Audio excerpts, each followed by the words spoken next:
सोचिए अगर मैं कहूँ कि कोई इंसान बैंक में बिना एक पैसा हुए भी अमीर हो सकता है और कोई करोड़ों कमाकर भी गरीब सोच वाला हो सकता है। सुनने में अजीब लगता है ना? हाँ बिल्कुल। लेकिन यही वो दिलचस्प आइडिया है जिसकी हम आज पड़ताल करने वाले हैं। हमारे पास the architecture of a wealthy mind नाम की एक किताब के कुछ अंश हैं। ये कहानी एक ऐसे ही साधारण इंसान की है जिसने सिर्फ अपनी सोच के दम पर अपनी दुनिया बदल दी। तो हमारा मकसद ये समझना है कि क्या ये सिर्फ कहने की बातें हैं या वाकई हमारी सोच में ही हमारी दौलत का नक्शा छिपा है। इस कहानी की सबसे मजेदार बात यही है कि ये कोई फाइनेंशियल एडवाइस नहीं देती। अच्छा। बल्कि ये उस मेंटल फाउंडेशन, उस मानसिक नींव की बात करती है जिसके ऊपर सक्सेस की इमारत खड़ी होती है। ये उन अदृश्य नियमों की बात करती है जो पैसे को आपकी तरफ खींच भी सकते हैं और आपसे दूर भी धकेल सकते हैं। और इसकी शुरुआत होती है एक बहुत ही सीधा लेकिन शायद सबसे मुश्किल सवाल से। हाँ, और कहानी का नायक कोई जीनियस नहीं था। नहीं। कोई अमीर बाप का बेटा नहीं। वो हम और आप जैसा ही था, जिसके पास सपने ज्यादा थे और साधन कम। लेकिन उसने अपनी यात्रा की शुरुआत किसी बिजनेस प्लान से नहीं बल्कि खुद से एक सवाल पूछकर की, मैं अपनी जिंदगी से असल में चाहता क्या हूँ। और किताब के मुताबिक इस एक सवाल का पूरी ईमानदारी से जवाब खोजना ही पहला और सबसे जरूरी कदम था। और यहीं ज्यादातर लोग गलती कर जाते हैं। कैसे? वो क्या से पहले कैसे में उलझ जाते हैं। कैसे होगा, पैसे कहाँ से आएंगे, लोग क्या कहेंगे।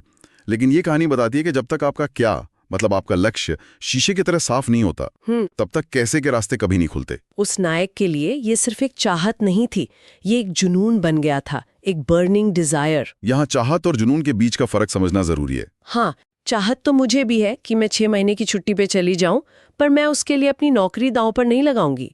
तो किताब इस फर्क को कैसे समझाती है? कि काश मेरे पास एक अच्छी गाड़ी हो, लेकिन गहरी इच्छा या जुनून वो है जो नायक के अंदर था। कहानी में जिक्र है कि उसने 3 साल तक कोई नई फिल्म नहीं देखी। 3 साल? हाँ, दोस्तों की पार्टियों में जाना बंद कर दिया और अपनी सारी बचत एक ऐसे कोर्स पर लगा दी जिसके सफल होने की कोई गारंटी नहीं थी। उसने आराम और सुरक्षा सब कुछ दांव पर लगा दिया था। अच्छा। जब आप किसी चीज के लिए इतनी बड़ी कीमत चुकाने को तैयार हों, तब वो चाहत से जुनून में बदल जाती है। मतलब जब तक पीछे हटने के सारे दरवाजे बंद ना कर दिए जाएं, बिल्कुल। तब तक असली इच्छा पैदा ही नहीं होती।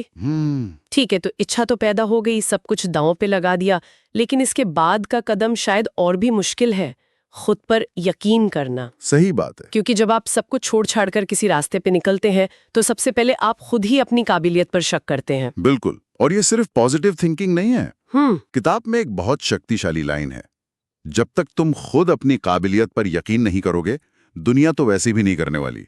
कहानी बताती है कि उसने अपने मन को ट्रेन किया। ये एक सचेत प्रयास था। लेकिन ये ट्रेन करने का मतलब क्या है? क्या वो बस शीशे के सामने खड़े होकर कहता था कि मैं कर सकता हूं? क्योंकि ये तो थोड़ा फिल्मी लगता है। हजारों लोग रोज खुद से ये कहते हैं और कुछ नहीं बदलता। नहीं नहीं, ये इससे कहीं ज्यादा गहरा था। किताब के मुताबिक वो हर रोज सुबह 10 मिनट आंखें बंद करके ये कल्पना करता था कि वो अपने लक्ष्य तक पहुंच चुका है। अच्छा। वो कैसा महसूस कर रहा है, वो क्या पहन रहा है, वो किन लोगों से बात कर रहा है। वो उस एहसास को, उस फीलिंग को जीने की कोशिश करता था। हाँ। ये एक तरह की मेंटल रिहर्सल थी। विज्ञान भी कहता है कि हमारा दिमाग असलियत और गहरी कल्पना में फर्क नहीं कर पाता। धीरे धीरे उसके दिमाग ने ये मानना शुरू कर दिया कि ये लक्ष्य मुमकिन है। ये आत्मविश्वास बाहर से नहीं, अंदर से पैदा हो रहा था। ये दिलचस्प है, मतलब ये सिर्फ सोचना नहीं बल्कि उसे महसूस करना है। बिल्कुल। लेकिन असल दुनिया तो महसूस करने से नहीं चलती। वहां तो असफलताएं मिलती हैं, लोग मजाक उड़ाते हैं। और कहानी में भी ऐसा हुआ। मुझे सबसे ज्यादा दिलचस्पी उस हिस्से में है जब उसका पहला बड़ा प्रोजेक्ट बुरी तरह फेल हो गया था। हाँ। उसके सारे पैसे डूब गए थे। ज्यादातर लोग तो वहीं टूट जाते हैं। और यही कहानी का टर्निंग पॉइंट है। उस असफलता के बाद उसने वो किया जो 99% लोग नहीं करते हैं। उसने हताश होने या किसी और को दोष देने के बजाय खुद से एक सवाल पूछा, क्या इस अनुभव में मेरे लिए क्या सीख छिपी है? और यहीं उसे वो इंसाइट मिली जिसने बाद में उसे करोड़ोंपति बना दिया। और वो सीख क्या थी? उसने एक खास तरह का प्रोडक्ट बनाया था जो बाजार में नहीं चला। ठीक है। लेकिन उस असफलता से उसने सीखा कि लोग भले ही उसका प्रोडक्ट नहीं खरीदना चाहते, लेकिन वे उस प्रोडक्ट को बनाने की प्रक्रिया या सिस्टम को सीखने में बहुत दिलचस्पी रखते हैं। ओह। उसे एहसास हुआ कि वो प्रोडक्ट नहीं बल्कि उस प्रोडक्ट को बनाने की नॉलेज, वो ज्ञान बेच सकता है। अरे वाह। ये एक छोटा सा मानसिक बदलाव था, लेकिन यहीं से असली खेल शुरू हुआ। उसने अपना बिजनेस मॉडल 180 डिग्री घुमा दिया और एक कंसल्टिंग फर्म शुरू कर दी। वाओ, मतलब हार में ही जीत का रास्ता छिपा था। जी, किताब में एक लाइन है, असफलता अक्सर सफलता का भेस बदल कर आती है। अब मुझे इसका मतलब समझ में आ रहा है। ये तो वैसा ही है जैसे कोई वैज्ञानिक अपने प्रयोग में 100 बार फेल होता है, हाँ बिल्कुल। लेकिन हर फेलियर उसे बताता है कि कौन सा रास्ता गलत है और वो सही रास्ते के और करीब पहुंच जाता है। एग्जैक्टली। जब आप असफलता को एक फीडबैक या डेटा पॉइंट की तरह देखने लगते हैं तो उसका डर खत्म हो जाता है। सही बात है। आप प्रयोग करने से नहीं डरते, आप रिस्क लेने से नहीं डरते, और जहां रिस्क नहीं वहां बड़ा इनाम भी नहीं। लेकिन सिर्फ मन में विश्वास कर लेना और असफलता से सीखना तो काफी नहीं होता है ना? नहीं, बिल्कुल नहीं। क्योंकि असल दुनिया में तो काम करना पड़ता है। मुझे इस बात में दिलचस्पी है कि किताब इस सोच को असल एक्शन में बदलने के बारे में क्या कहती है, क्योंकि बहुत से लोग सोचते तो बहुत अच्छा है पर करते कुछ नहीं। हाँ, और यहाँ पर किताब छोटे छोटे जोर के कदम के सिद्धांत पर बहुत जोर देती है। उस नायक ने कोई एक दिन में पहाड़ नहीं तोड़ा। कहानी में बताया गया है कि उसके सिर्फ 2 नियम थे। 2 नियम? पहला, हर रोज सुबह उठकर 15 मिनट अपनी इंडस्ट्री के सबसे सफल इंसान के बारे में पढ़ना। ठीक है। और दूसरा, रात को सोने से पहले अगले दिन के 3 सबसे जरूरी काम एक डायरी में लिखना। बस। सुनने में तो ये बहुत ही मामूली लगता है। इससे क्या ही बदल जाएगा? और यही इसका जादू है। ज्यादातर लोग बड़े बड़े लक्ष्य बनाते हैं और 2 दिन में ही थक कर बैठ जाते हैं। हाँ, ये तो होता है। ये तो जिम की मेंबरशिप लेने जैसा है, पहले दिन का जोश और फिर गायब। लेकिन ये छोटे छोटे कदम इतने आसान थे कि उन्हें न करने का कोई बहाना ही नहीं था। 1 साल तक रोज 15 मिनट पढ़ने का मतलब है लगभग 90 घंटे की एक्सपर्ट नॉलेज, वाह। जो किसी भी यूनिवर्सिटी डिग्री से ज्यादा प्रैक्टिकल हो सकती है।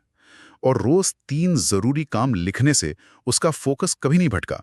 ये है निरंतरता की ताकत, जिसे कंपाउंड इफेक्ट कहते हैं। सही बात है। छोटे कदम मिलकर ही मैराथन पूरी करते हैं। अच्छा, एक बात जो मुझे हमेशा मुश्किल लगती है वो है माहौल को बदलना। हाँ। किताब कहती है कि वो सकारात्मक लोगों के साथ रहा, लेकिन जब आप शुरुआत कर रहे हो, आपके पास पैसे न हो, तो ये सकारात्मक लोग मिलते कहाँ हैं?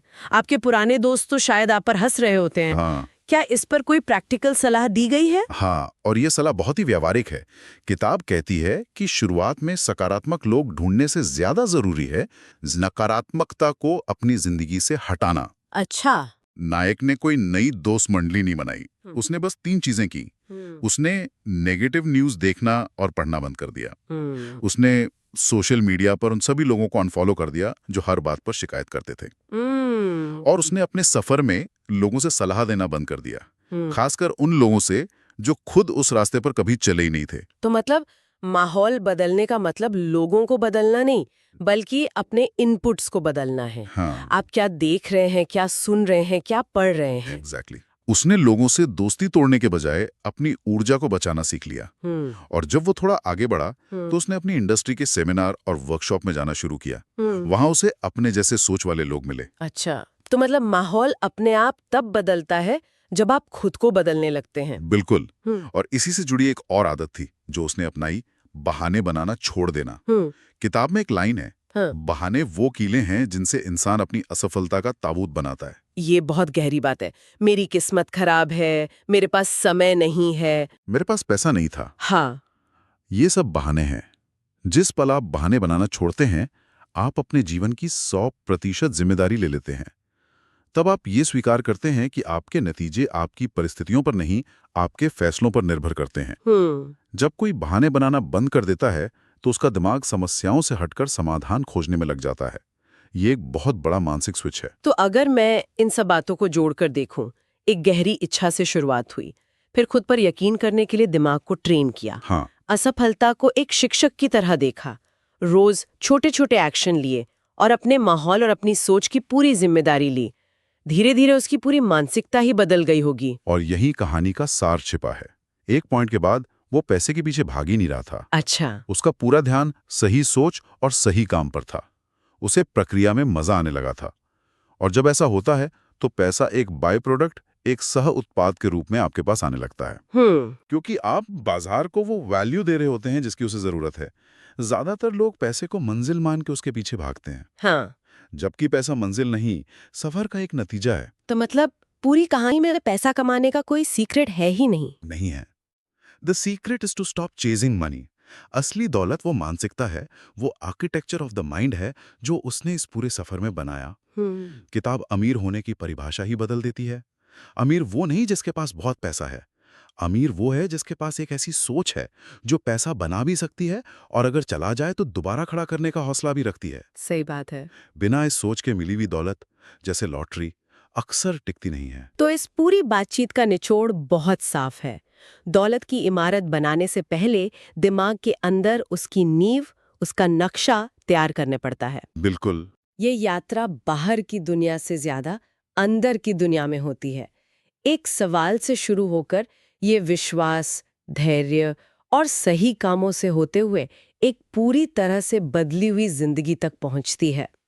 जैसा कि किताब के अंत में कहा गया है, अगर इंसान अपनी सोच बदल ले तो उसका जीवन अपने आप बदलने लगता है। और ये हमें आज की चर्चा के आखिरी सवाल पर लाकर छोड़ता है, जो हमारे सुनने वालों के लिए है।